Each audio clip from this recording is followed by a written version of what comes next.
The Ecclesiazusae, known in English as assemblywomen, is a comedy written in 391 BCE by the classical Greek playwright Aristophanes. The play imagines a scenario in which the women of Athens seize political power and implement a radical communist-style reform, abolishing private property and enforcing equality among genders, the elderly, and even the unattractive. Using bawdy humor and exaggerated logic, Aristophanes satirizes the Athenian government and its inefficiencies.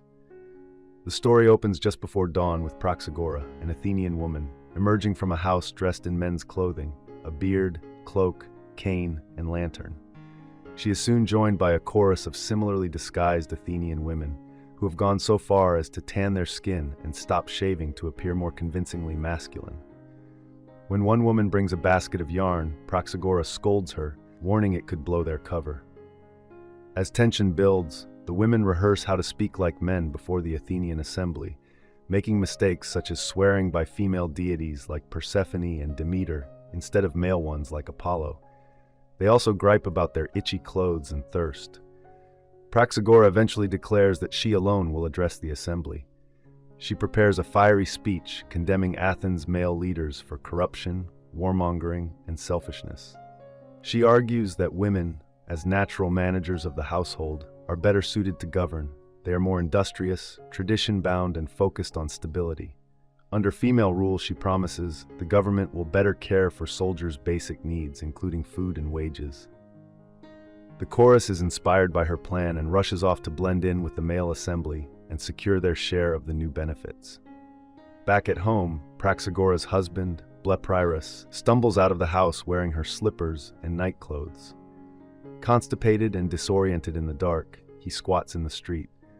A neighbor arrives, also missing his clothes, and the two men realize their wives have taken them. Soon, a man named Creams returns from the assembly. He recounts how the unusually pale and dainty shoemakers at the meeting, really the disguised women, raised suspicions. He describes Praxagora's powerful speech, in which she insisted that women are more trustworthy. They return what they borrow, keep secrets, avoid frivolous lawsuits, and refrain from political plotting, ironically while staging a coup themselves.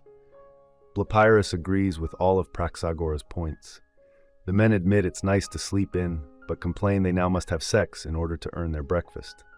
The chorus returns to the street, still disguised, trying to sneak back from the assembly to quietly swap their husbands' clothes. Blepyrus suspects Praxagora left to cheat on him, but catches her replacing his cloak. She explains she was helping a woman give birth and needed an extra layer for warmth. Blepyrus tells her about the morning's assembly vote. Praxagora feigns surprise but quickly praises the decision as wise. She then outlines the new laws the assembly has imposed. Private wealth is banned, pay is equalized between men and women, and a minimum standard of living is guaranteed for all. She argues that with a common fund, personal wealth becomes unnecessary. Sexual freedom is granted. Men and women may partner with whomever they choose, provided they first court the ugliest members of society. Children will be raised communally and will never know their fathers. She also lists other quasi-communist laws, some of which contradict the altruistic ideals, such as forbidding slaves from sleeping with free men.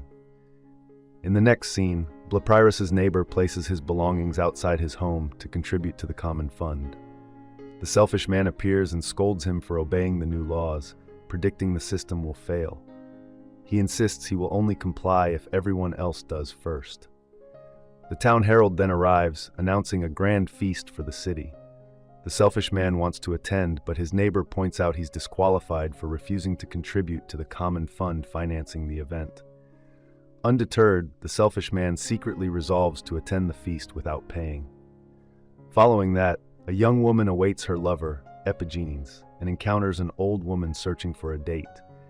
They exchange insults and retreat to their homes just as Epigenes arrives, complaining about the new law's sexual mandates. The young woman expresses her desire for him, but the old woman interrupts, citing the law prioritizing sex with the elderly. As the argument escalates, two more old women arrive and drag Epigenes away against his protests. In the final scene, an intoxicated maid rants about the new legal system. At Praxagora's request, she goes looking for Blepyrus to bring him to dinner.